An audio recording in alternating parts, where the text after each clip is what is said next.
You may not realize it, but ping pong has always been in video games, well, ever since the beginning. And though some were good for a few rounds, they weren't the kind of games that held my interest for that long or kind of games that you would tell your friends about. Even when motion controllers came out to simulate the swing of the game, I thought this would be great, but instead it actually left me disappointed because when you're swinging, it just seems like the ball was randomly being placed anywhere on the table. It was more like I was playing a slot machine. I swing, I look at the screen and see what was going on. And if you played even a little bit of ping pong in real life, you kind of have the sense of where the ball's going to be as soon as you hit it. And also you kind of know if you made a bad shot, if you hit it too hard. And that's why I learned for me that the beauty in ping pong lies in its realistic physics as much as the physical element of actually moving around or swinging. Today's VR technology should be able to simulate all the actions of real ping pong fairly well with software available that states that it has realistic physics. But how realistic is it exactly? In this video, we're going to be taking a look at 11 table tennis, but before we start, let's break down my credentials. I am a descendant of a ping pong champion across multiple cruise ships, as well as a champion myself at an office tournament. Now, does that make me the all-knowing in the sport of ping pong? Of course not, but I played over 1,000 hours with a real table in my basement to know if a ball reacts in a way that it shouldn't. When first getting the game, I realized how hard it was to hold the controller in a pen grip. The base is just too wide for me. According to my wife though, I do have unusually small fingers, so maybe that's just a me problem. There are attachments that you can buy that has a smaller base, so maybe that'll help you guys out if you guys also want to play in pen grip. But yeah, my wife plays in pen grip too, and she has no problem with it, so probably just a me problem. Now, I have some experience with shake hand, especially if I'm playing players which I know are inexperienced. I do switch to shake hand because it's something that I do want to learn, and this game is really going to help out with that. But besides the grips, the game is fantastic. I was blown away. I got in there, I started rallying with the computer, and I actually did this until the battery died. But as amazed as I was, I did notice a few things. I felt like I had to push the ball or help it over with a little bit of more force than I normally do. And if I were to move the racket too fast, let's say going for a topspin smash, it seemed like I was missing the ball completely, more often than I should. So with the battery drained and now charging my Quest 2, I took to Google to see if anybody was also experiencing these issues and see if there is a way to fix them. And what I learned was, it was a tracking limitation. Now, a topspin smash requires your hand to be off to the side, which is difficult for the infrared sensors to speak to your headset to know exactly where your paddle is. And also, when you're going bottom up, swinging at a vertical angle somewhat, you're only meeting the ball for a split second. So if the tracking's off even a little bit, you're gonna run into issues.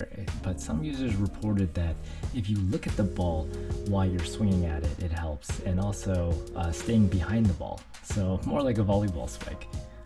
Fortunately, the lack of power issue that I was having can be resolved in the settings. Now all paddles are the same, which I didn't know. I mean, more or less I thought every real life paddle was the same, but then again, I kind of just use the same one all the time. But in addition to that, I found more settings that is supposed to help you out. One being making sure the table is in the right position. Now, ping pong and most sports is a game of inches and angles and all that stuff, so you really got to make sure that your table is in the right position. If you guys aren't sure, that the table height is 30 inches, so you can measure 30 inches on your leg or something to make sure you have it right. Now it's time for the paddle settings. Bounciness, the first one here, is going to resolve my weight issue, so I won't have to swing as hard to get the ball over. Spin is kind of a double-edged sword, so if you turn that up, obviously you can inflict more spin, but then the opponent's spin will affect you more as well. Throw coefficient, I like to think of it as lift, so if you feel like some of your shots aren't going over the net, but they are hard enough, you may want to play around with this, but I would leave it somewhat close to 1. Now, I've already changed the settings before I made this part of the video, so you're not going to see me save them here, but those are generally the settings that I feel comfortable with. And for the last tip that I read is practicing your serves. Now, generally everybody has one, maybe two serves that they feel comfortable with, that they do all the time, and it's just you, the table, and the ball, so you can get a general idea if your settings are correct while serving. For myself, I normally play in pen hold grip again, so I have one, and I mess around with a few different serves, but I can't really do them very consistently. So the next part of the video here is just me practicing my serves, making sure that they go over, and just get a general sense if the ball is acting the way it should perfectly, depending on what I do in real life. So I am failing here a lot, but I fail at these serves in real life while using this shake hand grip.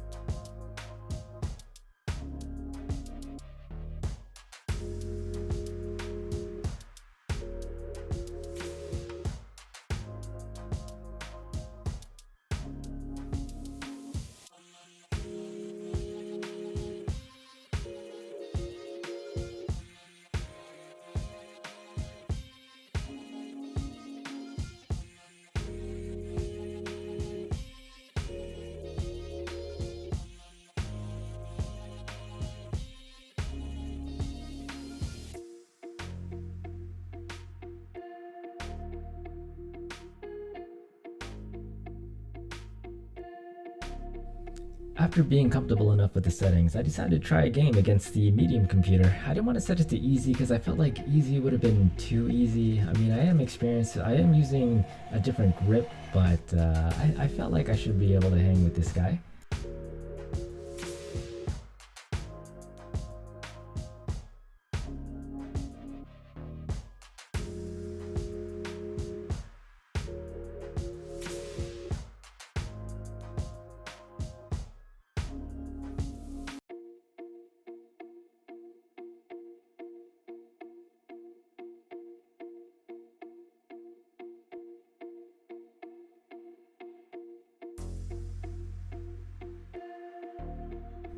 As you can see though, the computer is clearly kicking my butt here. And it's not until the computer reached its 7th point where I realized that, hey, you know what, I'm treating this like a video game still. I'm not moving around all too much. I mean, I played Wii Ping Pong lying on the couch before and was able to win, but it doesn't seem like that's gonna work here. In real life, I move around more, I get lower to the floor in a ready position, and that seemed to really turn things around.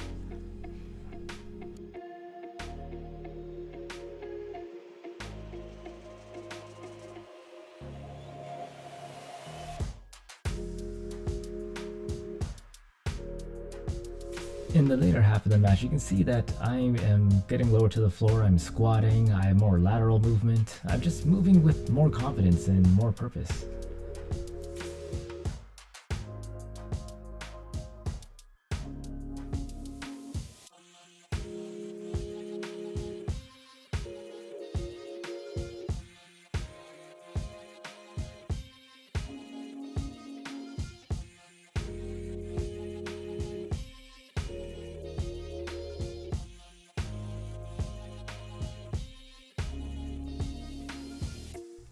This last part of the video, I just decided to rally against the computer with everything that I've learned.